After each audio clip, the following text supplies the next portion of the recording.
অন্যান্য যারা বক্তব্য রেখেছে সবাইকে আমি আমার অন্তরের অন্তরস্থল থেকে আল্লাহর কাছে দোয়া করি, আল্লাহ যেন তাদেরকে হায়াত দারাজ করে, আল্লাহ যেন সবাইকে কামিয়াবি করে, তারা যেন সারা বাংলাদেশ তথা বিশ্বের বিভিন্ন জায়গায় যেতে পারে, এই দোয়া আমি কামনা করছি। আপনারাও বলুন আমিন।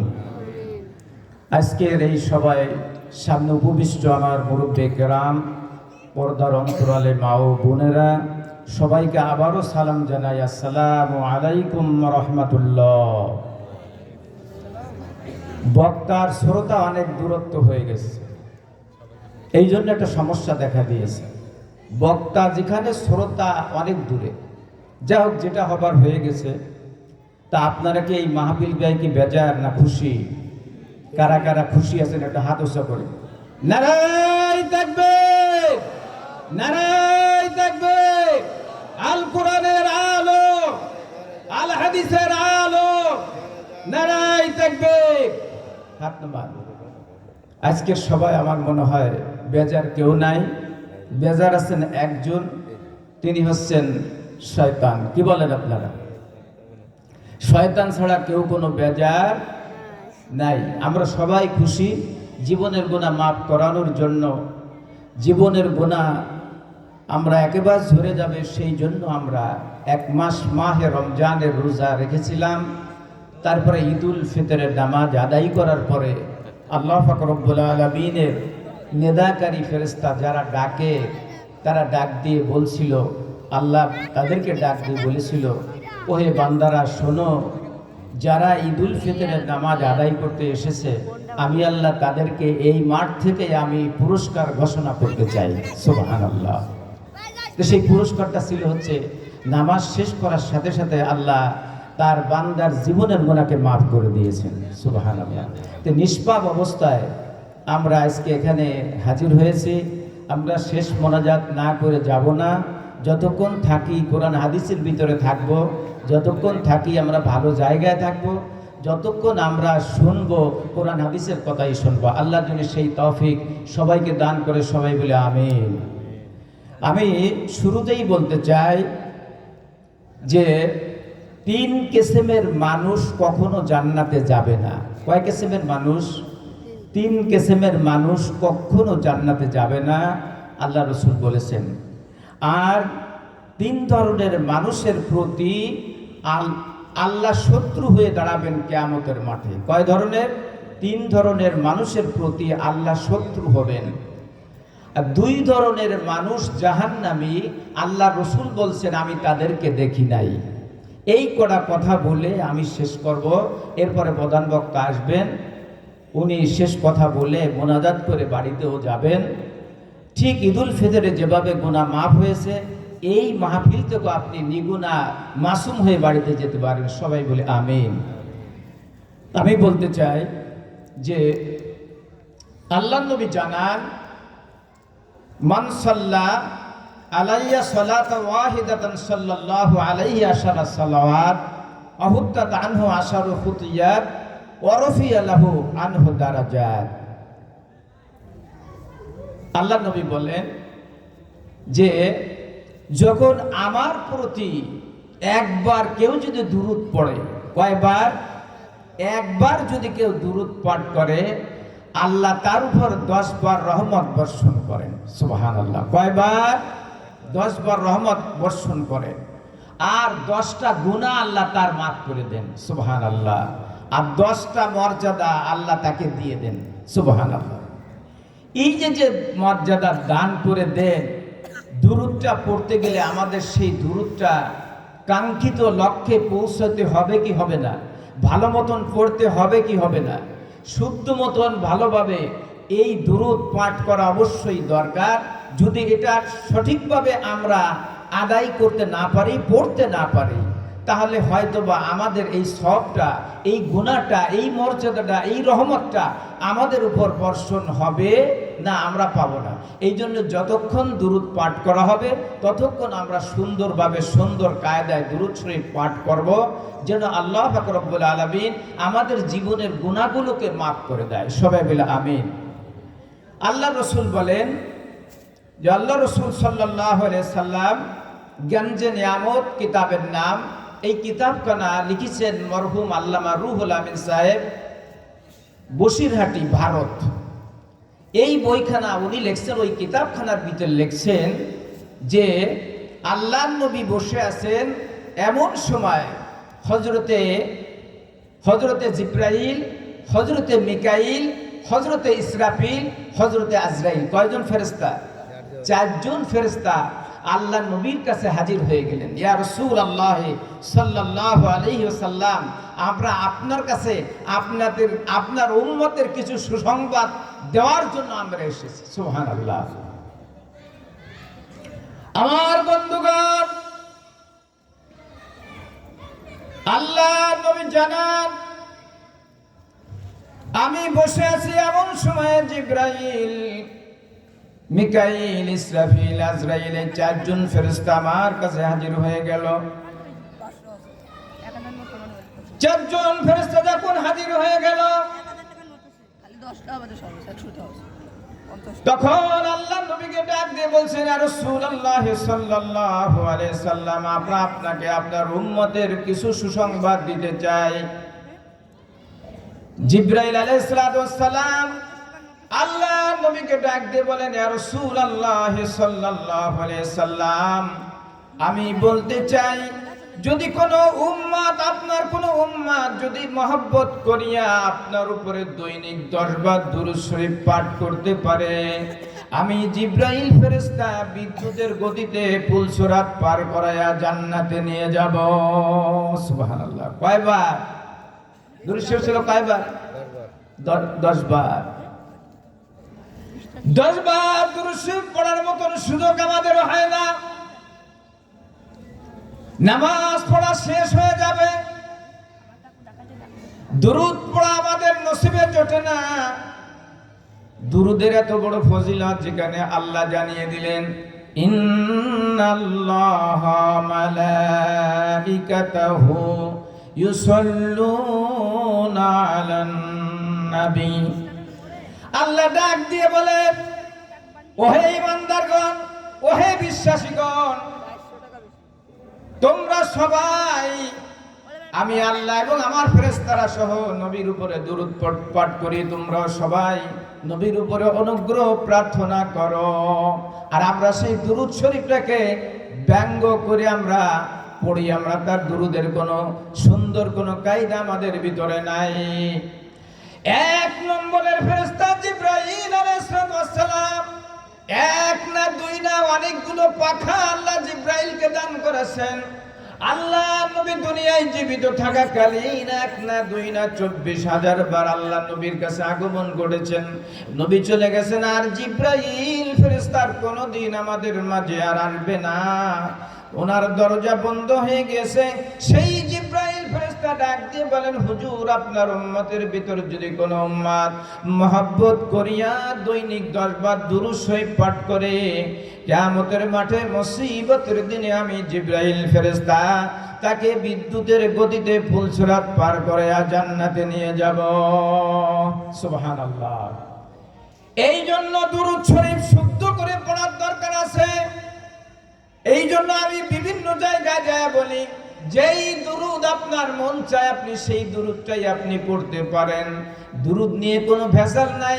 দুরূদ নিয়ে যতই মতবিরোধ থাক না কেন, আপনি একটা দুরূদ যদি শুদ্ধ করে পড়তে পারেন, কাল কিয়ামতে মুসিবতের মাঠে আপনার জন্য এমন সাহায্যকারী হয়ে যাবে যে আপনি চিন্তা করতে পারবেন না। 1 নম্বর ফেরেশতার কথা এটা, যে জিব্রাইল আলাইহিস সালাম ডাক দিয়ে আল্লাহ নবীকে এই কথা বলছে। 2 নম্বর ফেরেশতার নাম মিকাইল ফেরেশতা, ডাক দিয়ে বলছেন, ইয়া রাসূলুল্লাহ সাল্লাল্লাহু আলাইহি ওয়াসাল্লাম, আমার নাম মিকাইল ফেরেশতা। আমি মিকাইল ফেরেশতা, আমি পানি বর্ষণ করি, খাদ্যর ব্যবস্থা আমি করি। আমি মিকাইল, আমি বলতেছি, হুজুর, আপনার উম্মতের ভিতর যদি কোনো উম্মত যদি মহব্বত করিয়া 10 বার দুরূদ শরীফ পাঠ করতে পারে, আমি মিকাইল ফেরেশতা হাউজে কাউসারের পানি পান করাইয়া তার কলিজা ঠান্ডা করে দিব। সুবহানাল্লাহ। হাউজে কাউসারের পানি কারা কারা খাইছেন? আতস করেন। 1 জন খাইছে হাউজে কাউসারের পানি। হাউজে কাউসারের পানি দুনিয়ায় পাওয়া কি সম্ভব? কি বলেন আপনারা? দুনিয়ায় পাওয়া সম্ভব নয়। এমন পানি, যেই পানি কেউ যদি পান করে তার আর পিপাসা কিয়ামতের মাঠে লাগবে না। আমরা খাইছি জমজমের পানি। আমরা কিসের পানি খাইছি? জমজম কূপের পানি খেয়েছি। আমরা কিন্তু হাউজে কাউসারের পানি পান করি নাই। মিকাইল ফেরেশতা ডাক দিয়ে বলল, হুজুর, যদি কোনো উম্মত মহব্বত করি আপনার উপরে দৈনিক 10 বার দুরূদ শরীফ পাঠ করতে পারে, আমি মিকাইল ফেরেশতা তাকে হাউজে কাউসারের পানি পান করাইয়া কলিজা ঠান্ডা করব।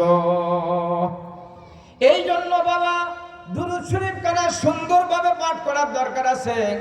আমরা একটু সবাই মিলে ঝিলে একবার একটু দুরূদ সুন্দর করে পড়ার চেষ্টা করি। আল্লাহুম্মা সাল্লি আলা সাইয়্যিদিনা মাওলানা মুহাম্মদ ওয়া আলা আলি সাইয়্যিদিনা মাওলানা মুহাম্মদ। এখন টান টুন গুন্না মত যদি আপনার না হয়, আপনি কিভাবে দুরূদ পাঠ করবেন? দুরূদের অর্থ যদি আলাদা হয়ে যায় তাহলে তো আপনি গুনাহগার হয়ে গেলেন। বন্ধুগণ, 2 নম্বর ফেরেশতা চলে গেল। এইবার আসলো 3 নম্বর ফেরেশতা। 3 নম্বর ফেরেশতার নাম হযরতে ইসরাফিল আলাইহিস সালাতু ওয়াস সালাম, যিনি সিংহায় ফুৎকার দিবেন। জিনার সিংহার ফুৎকারের আওয়াজে সারা পৃথিবী লয় হয়ে যাবে, সারা পৃথিবী প্রকম্পিত হয়ে যাবে, সারা পৃথিবী পানি আর পানি হয়ে যাবে। আল্লাহ কোরআন পাকের ভিতরে জানিয়ে দিন, ওয়া নুফিকা ফিস সূরি ফাসাইকা মান ফিস সামাওয়াতি ওয়া মান ফিল আরদি ইল্লা মান শাআল্লাহ সুম্মা নুফিকা ফীহি উখরা ফাইদা হুম কিয়ামুন ইয়ানজুরুন। সবাই বলেন আল্লাহু আকবার। এই ইসরাফিল ফেরেশতা শুধু আল্লাহর অপেক্ষায় রয়ে গেছে।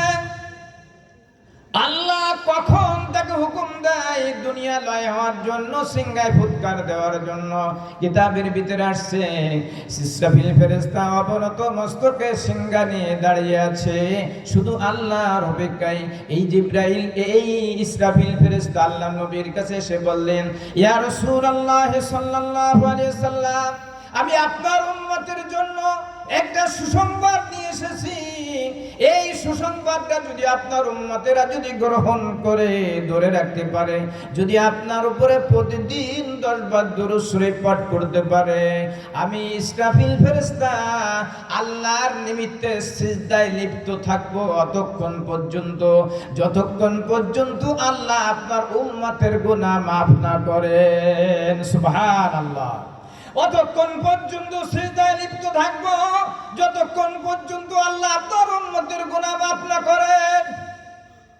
বলুন দেখি আপনারা, ফেরেশতারা যদি আল্লাহর কাছে ক্ষমা চায়, আল্লাহর কাছে যদি মাফ চায়, যে আল্লাহ তুমি মাফ করে দাও, এই বান্দাকে, আপনার বান্দাকে মাফ করে দেন, তাহলে মাফ হতে কি দেরি লাগবে নাকি দেরি হয়ে যাবে? কোনটা? দেরি লাগবে না। এই জন্য আমরা নামাজ শেষে দুরূদ পাঠ করার চেষ্টা করব। কয় নম্বর ফেরেশতা গেল? 3 নম্বর ফেরেশতা গেছে। আছে কয় নম্বর? আছে হচ্ছে আর 1 নম্বর ফেরেশতা, যার নাম আজরাইল আলাইহিস সালাতু ওয়াস সালাম। আল্লাহ কোরআন পাকের ভিতরে জানিয়ে দিন, কুলিয়া তাওয়াফাকুম মালাকুল মাউতিল্লাযী বুক্কিলা বিকুম সুম্মা ইলা রাব্বিকুম তুরজাউন। 21 নম্বর পারার ভিতরে এই আয়াতটা আসছে যে এই মালাকুল মাউত ফেরেশতা আজরাইল নাম আছে। আমার বন্ধুগণ বলেন দেখি, সারা পৃথিবী যদি আপনি তছনছ করে ঘুরে বেড়ান, কোন মানুষের নাম কি আজরাইল পাবেন? পাবেন নাকি? কোন মানুষ তার সন্তানের নাম খুশি হয়েও কেউ কোনো নাম আজরাইল রাখবে না। সারা পৃথিবীতে খুঁজে আসুন, কোন জায়গায় কোনো আজরাইল নাই। জিব্রাইল আছে, মিকাইল আছে, ইসরাফিল আছে, কিন্তু আজরাইল নামে কোনো নাম নাই। ওরে বাবারে বাবা, মানুষে বলে ও আজরাইলের মতন টান দিছে, কি তাই বলে না? কোনো কিছু কথা বললেই বলে যে আজরাইলের মতন কাজ করেছে, আজরাইলের মতন একেবারে টান দিছে, এমন জোরে টান দিছে, আজরাইলের মতন টান দিয়েছে।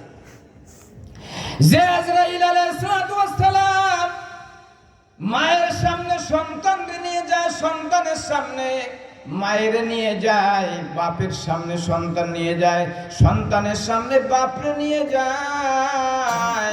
এভাবে করে এই আজরাইল আলাইহিস সালাম ডাক দিয়ে বলছে, ইয়া রাসূলুল্লাহ সাল্লাল্লাহু আলাইহি সাল্লাম, আপনার উম্মতের ভিতরে যদি কোন উম্মত যদি মহব্বত করিয়া দৈনিক 10 বার দুরূদ শরীফ পাঠ করে, আমি আজরাইল ফেরেশতা ঘোষণা করতেছি আপনার উম্মতের জন্য আমি পয়গম্বরগণের রূহ যেভাবে কবজ করি, আপনার উম্মতের রূহ আমি সেইভাবে কবজ করব। সুবহানাল্লাহ। তাহলে আমাদের দুরূদ পড়াতে ক্ষতি কোন জায়গায় বলেন দেখি? একদল তো বলে যে কি দুরূদ পড়ে হুজুররা, কি বলে কোরআন হাদিসই কোথাও কোনো জায়গায় নাই। দুরূদ আপনি একটা পড়লেই হলো, একটা ভালো লাগে, সেই ভালো লাগার দুরূদটা আপনি পড়তে পারেন, অবশ্যই আপনি পড়তে পারেন, কোনো সমস্যা নাই। বিদায় এই আজরাইল, এই জিব্রাইল, এই মিকাইল ফেরেশতারা যেই কথাগুলো বলেছেন, এই কথাগুলো আল্লাহর নবী শ্রবণ করলেন এবং আল্লাহর নবী এই কথাগুলো শুনে তার উম্মতকে এই কথাই জানিয়ে দিলেন, যেই ব্যক্তি আমার উপরে একবার দুরূদ পাঠ করে, মান সাল্লা আলাইয়া সালাতা ওয়াহিদাতান সাল্লাল্লাহু আলাইহি আশারা সালাওয়াত, আল্লাহ নবী বলেন যে আমার উপরে একবার দুরূদ পাঠ করবে, তার আমল, তার উপরে আল্লাহ 10টা রহমত বর্ষণ করেন। সুবহানাল্লাহ। আমাদের উপর রহমত বর্ষণ হচ্ছে না? মানুষ কম হলে কি হবে? আমাদের মানুষ কম হলে কি হবে? সংখ্যা কম হলে কি হবে? এ জায়গা ফেরেশতারা ঘিরে ফেলেছে। যারা দুর্ভাগ্য হতভাগা তারাই শুধু এখানে আসতে পারে না, আর আল্লাহ যাদেরকে কবুল করে তারা এই মাঠ ছাড়ে না। কিয়ামতের দিন, মুসিবতের দিনে আটকর নেকির জন্য বান্দারা দৌড়দৌড়ি করবে, এদিক যাবে ওদিক যাবে, বাপের কাছে যাবে, স্ত্রীর কাছে যাবে, সন্তানের কাছে যাবে, এভাবে করে সবার কাছে ওই অর্ধেক আদখন নেকির জন্য কম পড়ে গেছে, দৌড়াইতে দৌড়াইতে থাকবে। আমার বন্ধুগণ, আল্লাহ কুরআন পাকে ভিতর সূরা আবাসের ভিতর জানান, ইয়াউমা ইয়াফিরুল মারউ মিন আখিহি ওয়া উম্মিহি ওয়া আবিহি ওয়া সাহিবাতিহি ওয়া বানিহি। আল্লাহু আকবার। আল্লাহ জানান সেই কিয়ামতের মাঠে, মুসিবতের দিনে মানুষ তলা বা পালাইতে থাকবে, দৌড়াইতে থাকবে। এভাবে করে আরেক মানুষেরা জিজ্ঞাসা করবে, তোমরা দৌড়ো কেন, দৌড়ো কেন, পালাও কেন, পালাও কেন, কি জন্য এই কিয়ামতের মাঠে তোমরা পালাইতেছো? কারণটা কি? এই মুসিবতের দিনে, কিয়ামতের দিনে, এই মুসিবতের মাঠে তোমরা কেন পালাইতেছো? তখন তারা বলবে, আমরা এই জন্য পালাচ্ছি যে আজকের এই মুসিবতের দিনে, কঠিন দিনে আমাদের মা, আমাদের বাপ, আমাদের আত্মীয় স্বজন, আমার স্ত্রী, আমার সন্তান সন্ততি আমার কাছে আসে নেকি চাইতে পারে, এই ভয়েতে আমরা সবাই পলায়ন করতেছি। সেদিন কেউ কারো কোনো খবর নিবে না, শুধু বলবে ইয়াউমাল কিয়ামতে ইয়া নাফসি ইয়া নাফসি, আল্লাহ তুমি আমাকে বাঁচাও, আমাকে বাঁচাও, আমি কি করে বাঁচতে পারবো, আমাকে সেই ব্যবস্থা করে দাও আল্লাহ। আপনি সেই কঠিন মুসিবতের দিনে আপনি যতই পালান, যতই সরে যান না কেন, আপনার অবস্থা কঠিন হয়ে যাবে সেদিন। আমার বন্ধুগণ, সেদিন মানুষেরা পলায়ন করবে। ইয়াউমা ইয়াফিরুল মারউ মিন আখিহি, ভাই, যে ভাই কলিজার টুকরা, একই মায়ের পেটে জন্মগ্রহণ করেছি, সেই ভাইয়ের থেকে মানুষ পলায়ন করবে, ভাইয়ের থেকে পলায়ন করবে। ভাই যেন আমার কাছে আসে কোনো নেকি না চায়, আমি একটা নেকি, আত্মুর নেকি আমি দান করতে পারবো না। ইয়াউমা ইয়াফিরুল মারউ মিন আখিহি ওয়া উম্মিহি, যে মার পেটে 10 দিন থাকছিলেন, যে মা আপনাকে কতদিন পর্যন্ত বুকের দুধ খাওয়াইয়া লালন পালন করলো, সেই মা আপনার কাছে যে বলবে, ও আমার কলিজার টুকরা সন্তান, আজকে এই মহা বিপদের দিনে আমি তোমাকে পেটে রেখেছিলাম, আমি বিপদে পড়ে গেছি, আমারে কিছু নেকি দান করো। সন্তান বলবে, সুকহান সুকহান, দূর হয়ে যাও, আমি আমার মাকেও চিনি না। পলাইতে থাকবে, পলাইতে থাকবে। আমার বন্ধুগণ, সেই দিন যদি আপনি আপনার ক্ষমতা বলে দুনিয়ায় যে কয়দিন বেঁচে আছেন, এই ক্ষমতা বলে যদি আপনি আপনার কর্মের ভিতরে যদি আপনি নবীর নামে অসংখ্যবার দুরূদ পাঠ করতে পারেন, নিঃসন্দেহে যদি অনেক দুরূদ পাঠ করতে পারেন, হয়তোবা কিয়ামতের দিন, মুসিবতের দিনে, কঠিন হাসরের দিনে আল্লাহ পাক রব্বুল আলামিন আপনাকে এই দুরূদের দ্বারা নাজাতের ফয়সালা করে দিবেন। সুবহানাল্লাহ। ফয়সালা আমাদের পাওয়ার দরকার আছে কি নাই বলেন? ফয়সালার দরকার আছে না? অবশ্যই আছে। বন্ধুগণ, গঞ্জে নিয়ামত, আমি বলেছি কিতাবের নামটা আগেই বলেছি, গঞ্জে নিয়ামত খানা কিতাব, মরহুম আল্লামা রুহুল আমিন সাহেব বসিরহাটি উনি লিখেছেন কিতাবখানার ভিতরে। ওই কিতাবখানার ভিতরে লেখছে, গজনির বাদশা সুলতান মাহমুদ নামে একজন বাদশা ছিল, বড় বাদশা, এমন বিচক্ষণ বাদশা ছিল। সেই বিচক্ষণ বাদশা এত বড় আল্লাহর ওলিও ছিল, তা বলার নাই। আল্লাহ কোরআন পাকের ভিতর জানিয়ে দিয়েছেন, ওয়ামান লাম ইয়াহকুম বিমা আনসালাল্লাহু ফাউলাইকা হুমুল কাফিরুন, ওয়ামান লাম ইয়াহকুম বিমা আনসালাল্লাহু ফাউলাইকা হুমুজ জালিমুন, ওয়ামান লাম ইয়াহকুম বিমা আনসালাল্লাহু ফাউলাইকা হুমুজ জালিমুন ফাসিকুন। এখানে আল্লাহ বলেন, আমি আল্লাহর বিধান অনুযায়ী যারা বিচার ফয়সালা করে না, সঠিক বিচার করে না, সঠিক মতন চলাফেরা করে না, সঠিক ফয়সালা করে না, মানদণ্ডের মতন বিচার আচার করে না, আল্লাহ জানিয়ে দেন সেই ব্যক্তি ফাসিক, সেই ব্যক্তি কাফের, সেই ব্যক্তি জালেম। আমরা কি সেই তাই হতে চাই নাকি? সমাজের ভিতরে এমন কিছু মানুষ আছে যারা ন্যায় বিচার করতে চায় না, তারা সমান বিচার করতে চায় না, ন্যায্য বিচার করতে চায় না। আল্লাহ বললেন, সমাজের ভিতরে ন্যায় বিচার, ন্যায্য বিচার তোমাদের করতেই হবে। যদি না করো, কিয়ামতের মাঠে হকুল ইবাদ নষ্ট করার কারণে তোমাদেরকে জাহান্নামের পথ বেছে নিতে হবে। ঠিক না বেঠিক? গজনির বাদশা সুলতান মাহমুদ, সুলতান মাহমুদের কাছে এক যুবক এসে বলছে, বাদশা নামদার, আমি আপনার রাজ্যের ভিতরের একজন যুবক, আমি সদ্য বিয়ে করেছি, আমার ঘরে নতুন বউ, সদ্য বিবাহ শাদী করেছি, এখনো স্ত্রীর কাছে আমি যেতে পারি নাই, বাসর রাতটা পর্যন্ত আমি করতে পারি নাই। হুজুর, আপনার এই এলাকার একটা যুবক ছেলে প্রতিদিন আমার এই ছোট্ট কুঠির ঘরে যাইয়া তরবারি দেখাইয়া আমাকে ঘর থেকে বাহির করিয়া আমার স্ত্রীর সাথে জিনা ব্যভিচার করে। বলেন নাউজুবিল্লাহ। এক না, দুই না, অনেকবার আমার স্ত্রীর সাথে নববিবাহিতা স্ত্রী, আমি এখন আমার স্ত্রীর গায়ে আমি স্পর্শ করতে পারি নাই। বাদশা নামদার, আপনার এলাকার এই যুবক ছেলে প্রতিদিন তরবারির ভয় দেখাইয়া ঘর থেকে বাহির করে আমার স্ত্রীর সাথে মেলামেশা করে, অন্যায় কাজ করে।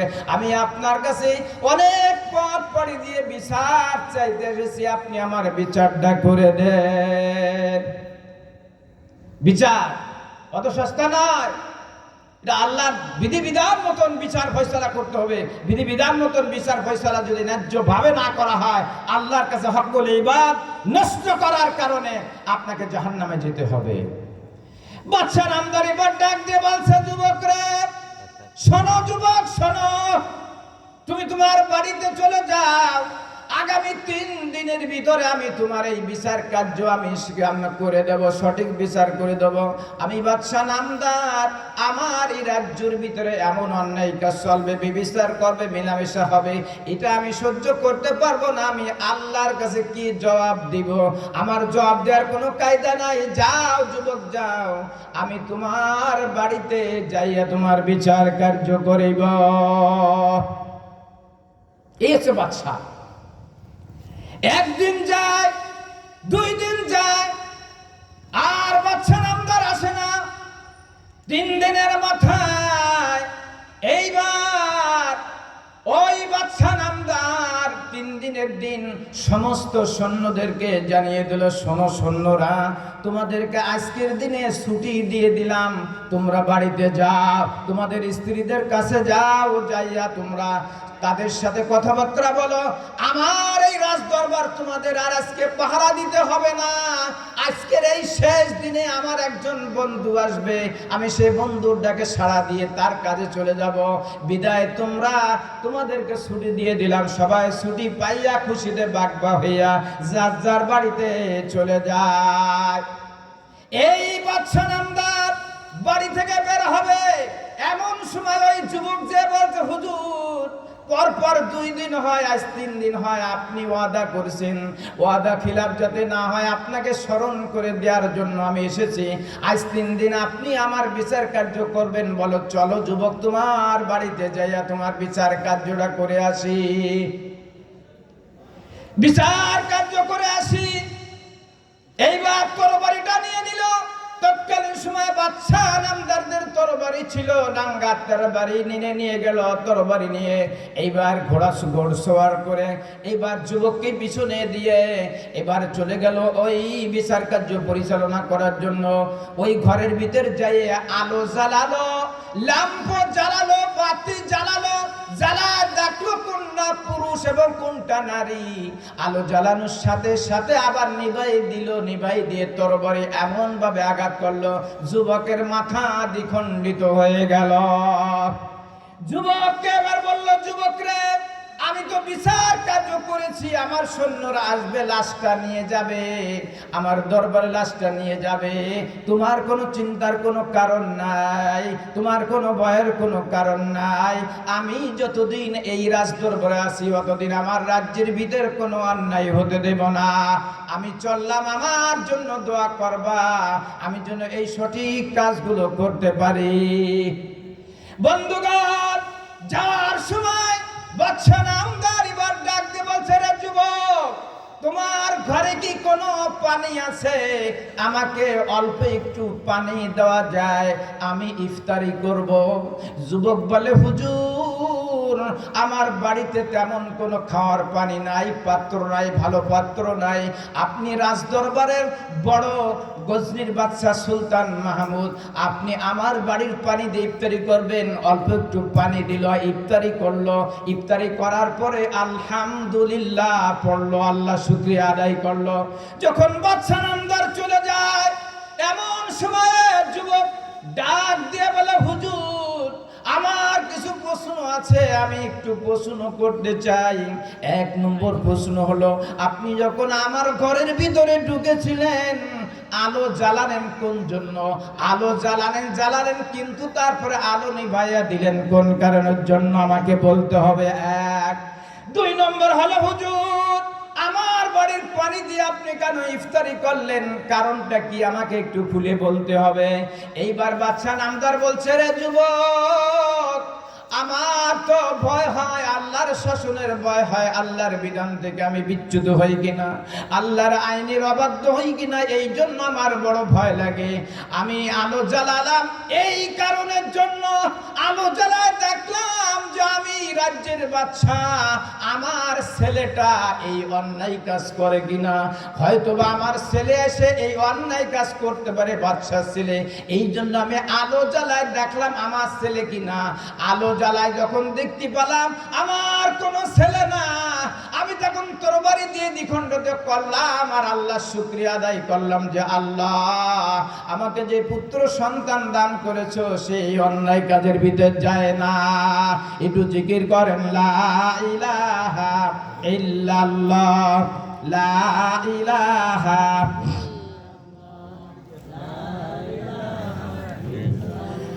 লা ইলাহা ইল্লাল্লাহ, লা ইলাহা ইল্লাল্লাহ, লা ইলাহা ইল্লাল্লাহ, লা ইলাহা ইল্লাল্লাহ। ভাইজান বহু দূরে মদিনা, হায় আমরা কেমনে যাব জানি না। সবাই পড়ে, বহু দূরে মদিনা, আমরা কেমনে যাব জানি না।